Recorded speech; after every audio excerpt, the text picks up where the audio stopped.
LSPP 3 itu adalah spesifik pada sektor khusus. Misalnya ternyata setelah lulus banyak yang datang lagi karena dibutuhkan misalnya welding gitu, skema welding. Waktu ngambil dulu dia tidak ngambil skema itu.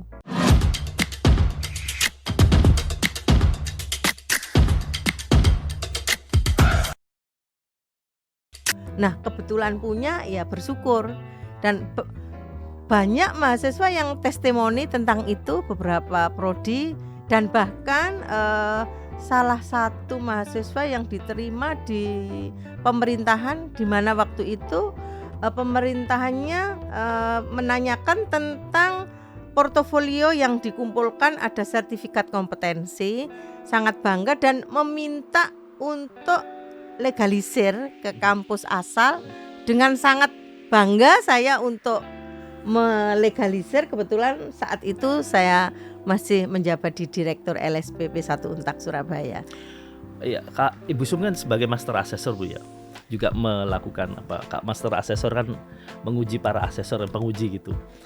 Sepengetahuan Bu Sum, seberapa banyak sih kampus di Indonesia ini yang memiliki LSP yang bisa memberikan, yang menguji kompetensi mahasiswanya sehingga kemudian dia mendapatkan sertifikat pendamping ijazah itu?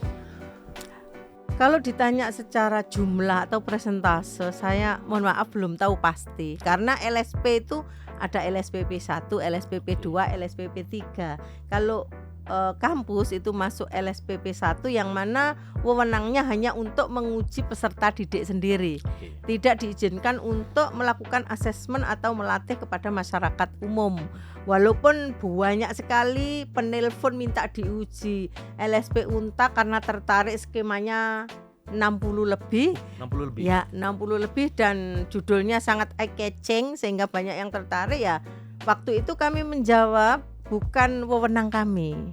Yang menguji masyarakat umum adalah LSPP 3. LSPP 3 itu adalah spesifik pada sektor khusus. Misalnya MSDM ya skemanya khusus MSDM. PR ya khusus PR. Itu bedanya. Tetapi yang diuji masyarakat umum yang memenuhi persyaratan dasar. Tapi kalau LSPP 1 boleh memiliki banyak skema. Maka dari itu Untak memiliki 60 lebih karena Pak Rektor, Prof. Nuk dulu mewajibkan satu prodi minim memiliki 5 skema. Sehingga mahasiswa bisa memilih sesuai dengan passion masing-masing.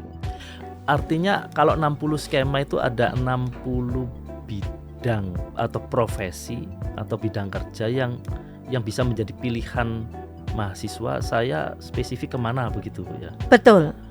Artinya kalau kampus itu memiliki, misalnya kampus itu memiliki lembaga sertifikat profesi, ada banyak skema, artinya ada banyak pilihan profesi yang bisa diambil untuk meyakinkan dunia industri bahwa saya profesional bidang tertentu. Nah, itu makanya saya tadi ngomong itu sebagai value added.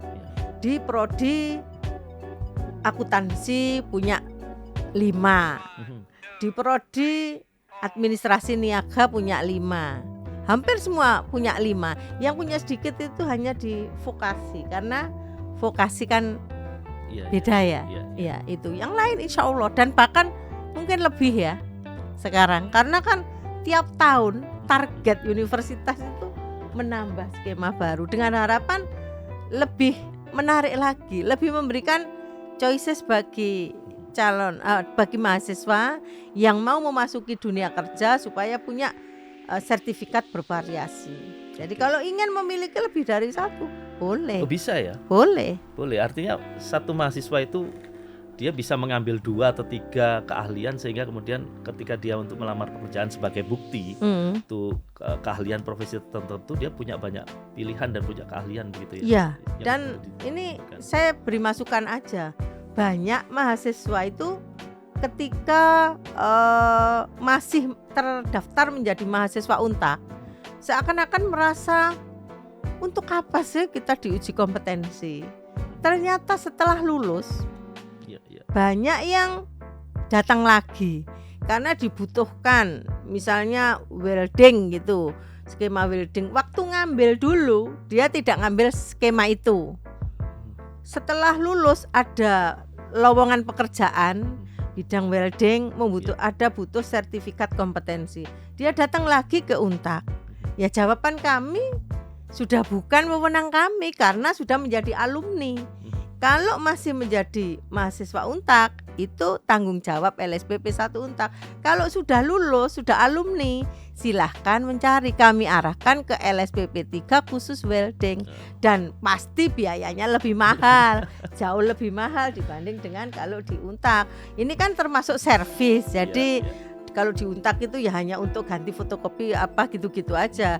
Dibandingkan dengan biaya kalau uji di LSPP 3 ya jauh. Maka sering sekali adik-adik yang sudah lulus itu seperti itu dan datang ke LSP, Altabu minta tolong. Ya apa, kami kan tidak mau menyalahi aturan yang ada. Itu pengalaman yang kami hadapi Pak. Setelah lulus baru sadar, oh ternyata sertifikat kompetensi ini penting. Betul, gitu. Beberapa, sering sekali. Iya.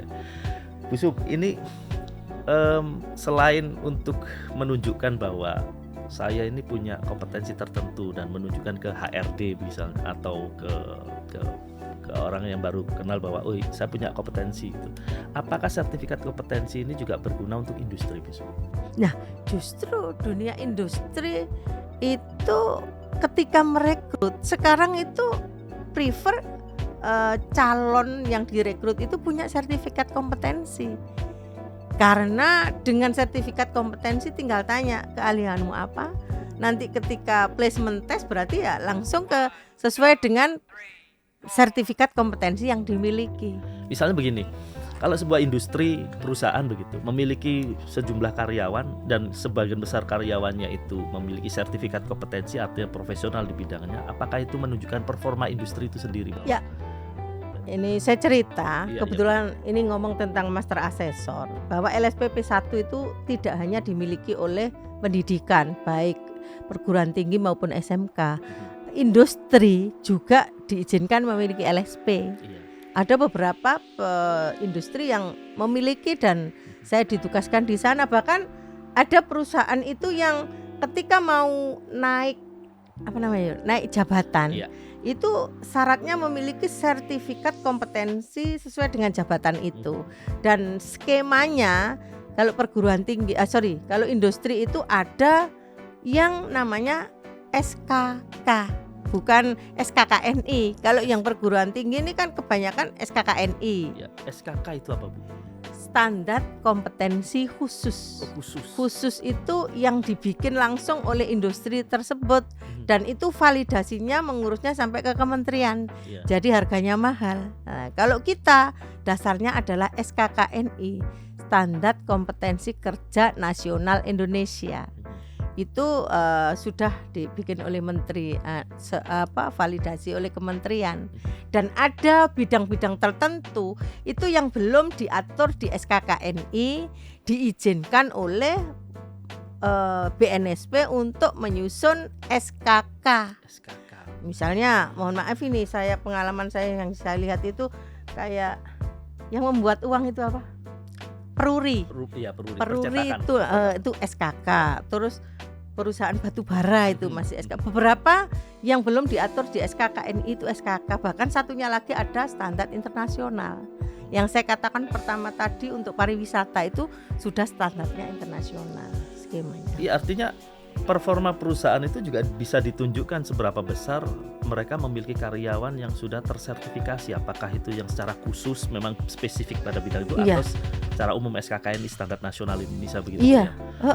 Ya, artinya kompetensi ini tidak hanya sekedar menunjukkan saya mampu di bidang ini, akan tetapi performa perusahaan pun juga ditopang dengan betul. Dan bahkan ini rotok juk sedikit. Kadang-kadang itu karyawan yang sudah memiliki sertifikat kompetensi ketika masuk ke dunia industri atau tempat kerja yang lain itu aja yang begini. Ini saya punya sertifikat kompetensi. Standar saya mestinya di atas yang tidak memiliki sertifikat kompetensi. Saya pernah itu ditelepon oleh teman saya yang kebetulan ownernya sebuah perusahaan. Ini gara-gara Mbak Sum ini. Kenapa? Gara-gara semua punya sertifikat kompetensi yang ngelamar ternyata memang bagus, tapi minta lebih dibanding dari yang lain karena dia mempunyai nilai tawar, punya sertifikat kompetensi. Aku ingat kepada temanku Mbak Su Master Asesor, lho kok yang ngono ceritane. Ya, kembali lagi seperti yang saya tanyakan tadi bahwa kalau SNI Standar Nasional Indonesia itu pada produknya, SU pada prosesnya, sementara kompetensi ini Pada pada individunya. individunya dan Iya. ternyata ini juga membawa dampak, membawa performa sebuah perusahaan itu. Misalnya performanya bisa ditunjukkan dengan 3 item itu juga luar biasa. Artinya begini Bu Sum,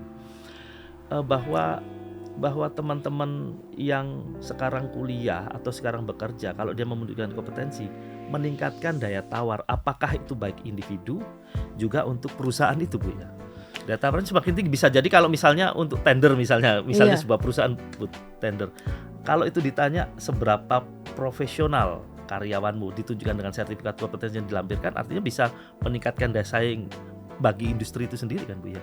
Ya, paling tidak begini Pak, kita berpikir mulai dasar. Ketika orang mendapatkan sertifikat kompetensi kan sudah melalui beberapa tahapan. Sebelum diuji kompetensi itu pasti persyaratan dasar itu melewati pelatihan, melewati pengajaran, yang mana sudah digembleng unit-unit yang akan diujikan. Sehingga dibanding yang lain paling tidak pada keahlian tertentu, pada bidang-bidang tertentu dia lebih lah, ya kan, dengan kemampuan yang dimiliki dan dibuktikan dengan sertifikat. Ketika diberi beban tugas sesuai dengan kompetensi yang dimiliki, insya Allah lah.